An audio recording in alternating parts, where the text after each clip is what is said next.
Et salut à tous, ici Marek pour une nouvelle vidéo de Mock Hero Factory. Et donc aujourd'hui je vais vous faire la présentation d'un mock qui est en fait un alternatif. Alternatif pour ceux qui ne le sauraient pas, il s'agit de, ou alternate en anglais, de prendre un set officiel de chez Lego, de prendre toutes ces pièces et de faire un mock en se restreignant uniquement à ces pièces-là. Et si possible en faisant un mock qui, en fin de compte, ne ressemble pas du tout au set officiel. Et donc, qui sera l'heureux élu aujourd'hui? Il s'agit de tadam, Splitter Beast de Invasion from Below, la gamme Hero Factory, donc Wave 1. Pourquoi Splitter Beast? Eh bien Splitter Beast parce que Splitter Beast il a plein de pièces cool, hein, il a plein d'os, il a plein d'armure, enfin bref, il a plein de pièces parce que, comme vous le savez peut-être, il est composé de deux personnages, un plus gros et un plus petit, et de ce fait, il y a vraiment de quoi faire pour faire un mock, hein. Et voilà, donc je vais pas en dire plus, hein, je vais vous montrer la bestiole, et la voici. Alors, un petit turnaround, peut-être pour que vous compreniez un peu mieux.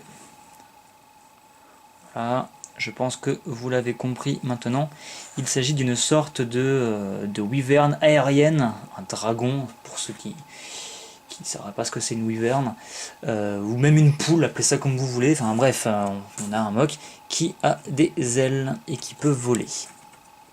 Voilà, donc, en déployant les ailes, comme ceci. Donc je précise, hein, pour info, que ce mock a été réalisé non pas par moi seul, mais avec Toei Nika, avec l'aide de Toei Nika. Notamment, c'est lui qui a fait les ailes, si je dis pas de bêtises, et il a dû faire aussi un peu le dos. Enfin bref, on a bossé dessus un peu à deux. Voilà, maintenant que les crédits ont été distribués, on va pouvoir commencer les choses importantes, donc les choses intéressantes. Voilà, donc par où commencer? Eh bien, un mock aérien, comme je le disais, on va commencer par le bas, hein, on va remonter ensuite. Donc les petits pieds utilisés, hein, le set contient des gros pieds et des petits pieds, les petits sont utilisés, parce que voilà, comme c'est une sorte d'oiseau ou de ce que vous voulez, il a des petites pattes, avec un angle ici, un très très court, hein, qui donne un aspect vraiment très véloce quoi à la bestiole, hein. Ça rappelle les dinosaures par exemple, et donc voilà, donc, avec juste une armure ici pour faire du volume sur la cuisse et rien du tout ici. De toute façon, vu la taille des connecteurs, on peut pas vraiment mettre d'armure dessus.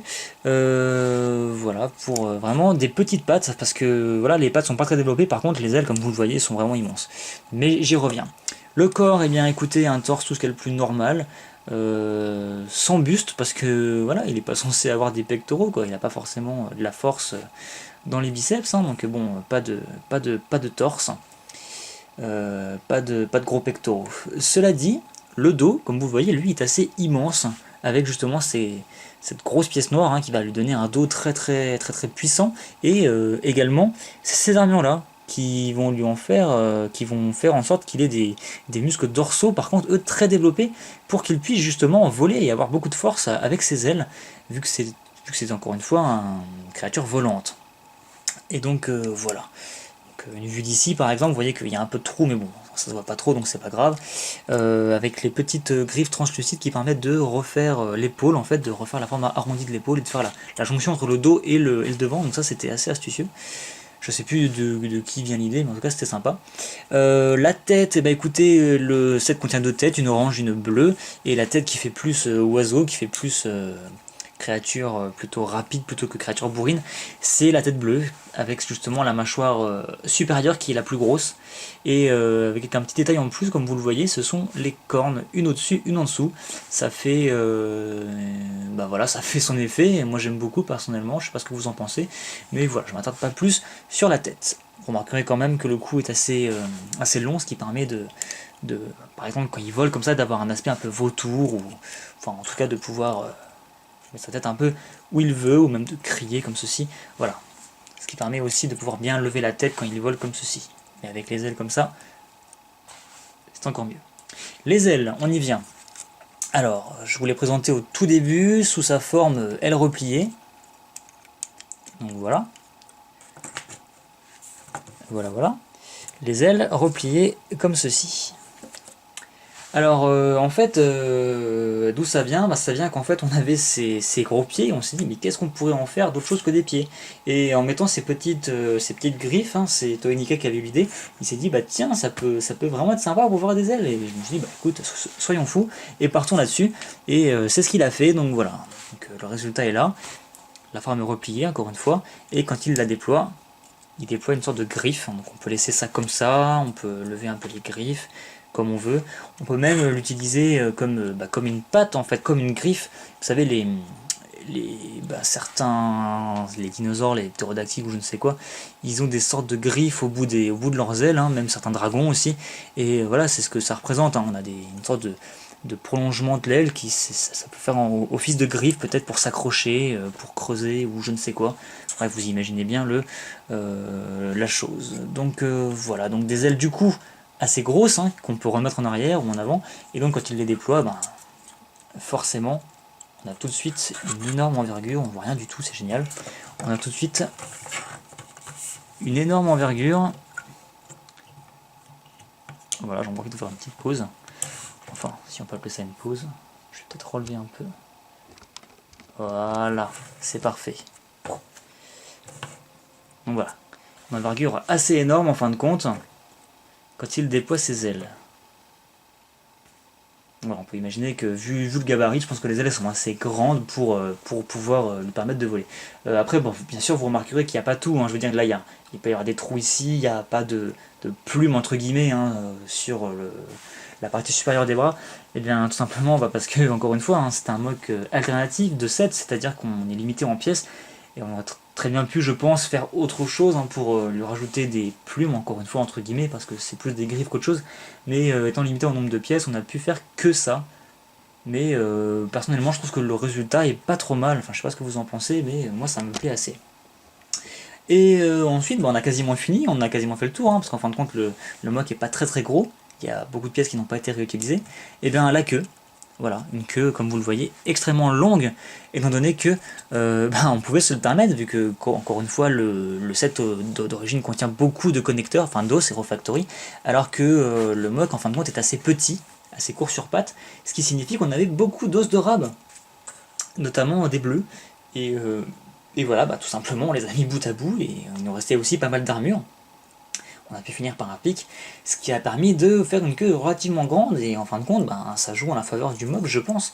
En fin de compte, on a une espèce de créature volante avec une queue assez grande, et voilà, je pense que, moi personnellement, j'aime bien la forme, quoi. Voilà, je trouve il est assez sympa, quoi. On peut imaginer vraiment la dangerosité de la bestiole, hein, si vous la croisez, hein, très agile, très rapide, avec des griffes partout, qui peut vous fouetter avec la grande queue par exemple, pour vous blesser. Et voilà. Et donc par rapport aux petits pics, hein, le set, comme vous le savez peut-être, est composé de pas mal de petits pics un peu partout. Il se retrouve déjà sur la queue, comme vous l'avez vu. On a 4 alignés avec le cinquième sur le dos et même le sixième au-dessus de la tête, hein.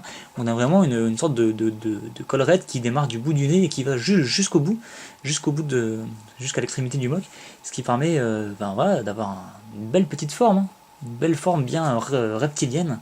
Et on a aussi des pics sur les bras, hein, parce qu'on en avait en rab, et donc voilà, fallait bien les mettre quelque part.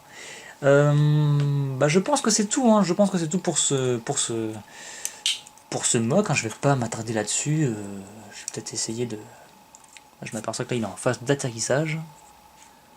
Enfin, franchement, peu importe la position dans laquelle je le mets, je le trouve vraiment stylé. Donc, encore une fois, je l'aime beaucoup, hein. Enfin, je dis ça comme si je commentais le mock d'un autre ou même un set, hein, mais voilà, ça arrive rarement que je sois content au ce point d'un résultat, et là, franchement, je suis assez content de moi-même. Et de Toei Nickel, bien sûr, encore une fois, je l'ai pas fait tout seul, hein, donc quand je vante les mérites de ce mock, bien sûr, je vante aussi le travail de Toei Nika, qui a eu beaucoup de bonnes idées pour ce mock.